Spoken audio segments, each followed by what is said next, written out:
ಬಿಸಿ ಬಿಸಿ boiled rice, ಬೂತಾಯಿ ಮೀನ್ sir ಜೊತೆಗೆ ಒಂದೊಳ್ಳೆ ಮೀನ್ ಫ್ರೈ. ಆಹಾ, ಸೂಪರ್ ಕಾಂಬಿನೇಷನ್.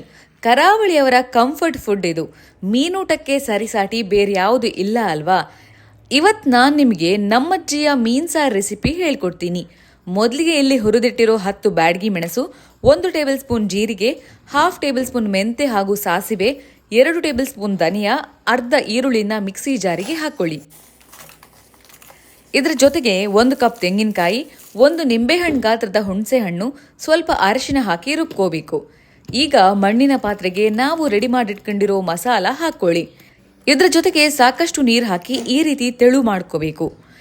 ಈಗ 2 ಮೆಣಸಿನಕಾಯಿ, ಸ್ವಲ್ಪ ಶುಂಠಿ, ಈರುಳ್ಳಿ ಹಾಗೂ 1 ಟೊಮೆಟೊ ಹಾಕಿ ಮಿಕ್ಸ್ ಮಾಡ್ಕೊಳ್ಳಿ. ಈಗ ಅದನ್ನು ಸ್ಟವ್ ಮೇಲೆ ಕುದಿಯೋದಕ್ಕೆ ಇಟ್ಟು ರುಚಿಗೆ ತಕ್ಕಷ್ಟು ಉಪ್ಪು ಹಾಕೊಳ್ಳಿ. ಸಾರು ಚೆನ್ನಾಗಿ ಕುದಿ ಬಂದ ಮೇಲೆ 50 ಸಣ್ಣ ಸಣ್ಣ ಬೂತಾಯಿ ಮೀನನ್ನು ಹಾಕ್ತಿದ್ದೀನಿ. ನಂತರ ಮುಚ್ಚಳ ಮುಚ್ಚಿ ಬೇಯೋದಕ್ಕೆ ಬಿಡಿ.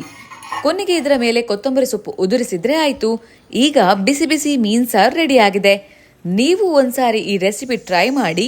ಡಿಟೇಲ್ಡ್ ರೆಸಿಪಿ ಕ್ಯಾಪ್ಷನ್ನಲ್ಲಿದೆ, ಚೆಕ್ ಮಾಡಿ.